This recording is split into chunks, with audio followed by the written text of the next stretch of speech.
Okay, welcome to Coffee Habit number 2. It is 12:25. I'm going to make a video of utmost importance to me. Might not be that much important to you, but so I've been watching a lot of stuff on the news outside of the George Floyd execution, because he was executed, murdered, however you want to call it. The man lost his life. So there's been a lot of fallback. There's been a lot of things that I was actually going to start painting these again, but this is a little bit more important, and I want to go to bed. I have an early start tomorrow. I have to read this contract. I have to mail this stuff back. So I got a lot of stuff to do. Okay. So apparently, we are pushing some racial boundaries to the limit. And I don't mean any disrespect to anybody. But what I'm about to say is that we might be going just a touch too far. Alright? So I read somewhere in my top buzz that, Amazon's yoking the Dukes of Hazzard off of their streaming service. And honestly, I don't remember if there was ever any people of color on the Dukes of Hazzard. But I do consider the Dukes of Hazzard to actually be black people, because you have the poor cousins living with the uncle, and you pretty much have country people, and there are poor white people who live in the country. There are poor black people who live in the country. I don't know if there's poor Asian people who live in the country, except for maybe in Asia. But in America, a lot of us po folk, we live in the country. All right. That being said, there are other shows that don't have color characters that are, people of color that are being yoked from networks and being other things. I'm like, dude, we can't destroy the entertainment business because of this incident.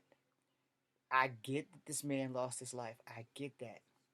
But it shouldn't have anything to do with the entertainment business of old shows that we don't know or remember have people of color in them.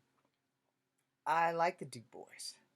I know that when Enos got his spinoff and he became an LAPD, he was partnered with a black guy.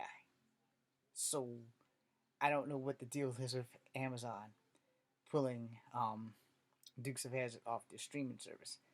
And there are some other shows that came across the thing on Top Buzz that they were pulling off of TV shows. And I'm like, dude, representation is very important, but representation must be good. Now, I'm not up to speed on everything that happened with Mr. Floyd outside the fact that he was murdered. Outside that, I don't know. There's something about $20 flying around and other stuff. And everyone's talking about the 8 minutes and 46 seconds, and everybody's posting videos about that. I've got mad respect for all of y'all for doing that, because this man did lose his life. What having a conundrum of understanding is, how far is too far? It's great to have representation.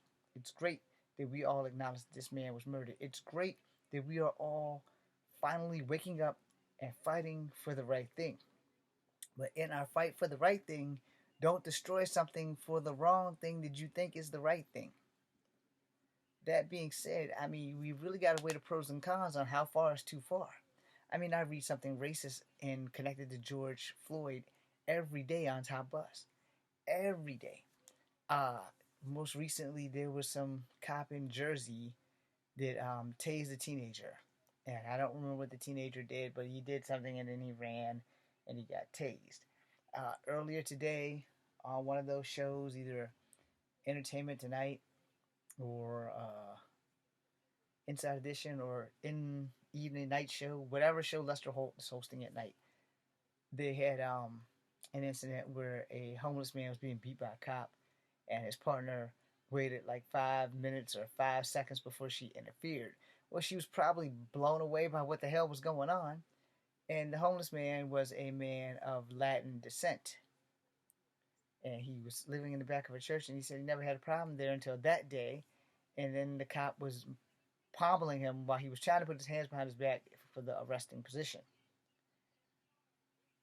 We need to take a knee to the face of racism. We also need to understand that, I would say that respectfully until the end of time. Videos never start from the beginning. All right, so with the exception of the George Floyd thing, videos never start from the beginning, and we only get the middle and the end. We never get the whole story unless you do like some serious research. I hope that justice is served for Mr. Floyd.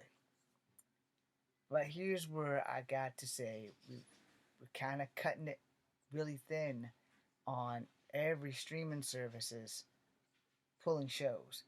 Disney's getting flack about Splash Mountain. I've never heard of Splash Mountain. No, I've never heard of Splash Mountain. Lady Antebellum is now going by Lady A. I didn't know antebellum, the word itself, had anything to do with slavery. They are starting to pull down Confederate soldiers. Now, here's my thing on that. And I'll get to the Confederate flag in NASCAR too. Um, you can't erase history, so let's just build a history museum and put all those statues in there. I promise someone will pay to come see them. It won't be me, but someone will pay to come see the Confederate soldiers in a Confederate museum, and they deserve to be there. They are a part of history. So here's what you do. You make a gigantic ass history museum and put it in the middle of every state. So every state that has some Confederate soldier can have a monument in that museum. You can have a curator, you can pay him to take care of the museum, you can pay him to take care of the soldiers, etc., etc. Somebody will come see it. Somewhere online there's going to be a down home country boy that's slightly heroic towards these guys. They're his idols or whatever. He'll pay money to come see them. Let's get on the NASCAR flag for a minute. Which brings me back to the Dukes of Hazzard, because I love the Dukes of Hazzard, and I've never had a problem with the rebel flag of the Union or the South or whatever. I mean, I actually like the flag, but I mean, I don't like it because of what it represents, which was General Lee. To me, the flag represented the General Lee car. Now, I never knew it was a racist flag. Yeah, that's just like coming to light to me in my 40s, because I love the Duke Boys. And again, I don't remember if any black people were ever on the Duke Boys or in Hazzard County. I just know I like Daisy Duke and her short shorts. Bo and Luke were great. Coy and Vance, not so much, but I watched the show, you know. With the NASCAR and the Confederate flag, you know. Sadly, Virginia was a Confederate state. Let's go ahead and get it out there while we can. And it is what it is. Okay. We, the people, can't erase history. I think we might be going overboard on certain things, and we need to take a knee, take a break, evaluate the pros and cons, and then do with the pros and not the cons. You don't have to erase history because you're never going to escape it. You can't burn the history books of this country, because then the world would be living a lie. America was broken and taken, and it's still broken because of the one thing that no one wants to address, which is racism. And now we are addressing it, but we must address it peacefully for those who understand. Oh, sorry. But when I think about stuff like this, I'm like, wow, it's kind of like growing up mixed all over again and having kids tell me that I'm not a real N word, I'm a half N word. I'm not a real H word, I'm a half H word. And then I found out I was Native American, and that only got worse from there when they started calling me Chief. So I'm thinking to myself, how far is too far? As we end this video, I want you to ask yourself, how far is too far? It's conflict number two. Be seeing you.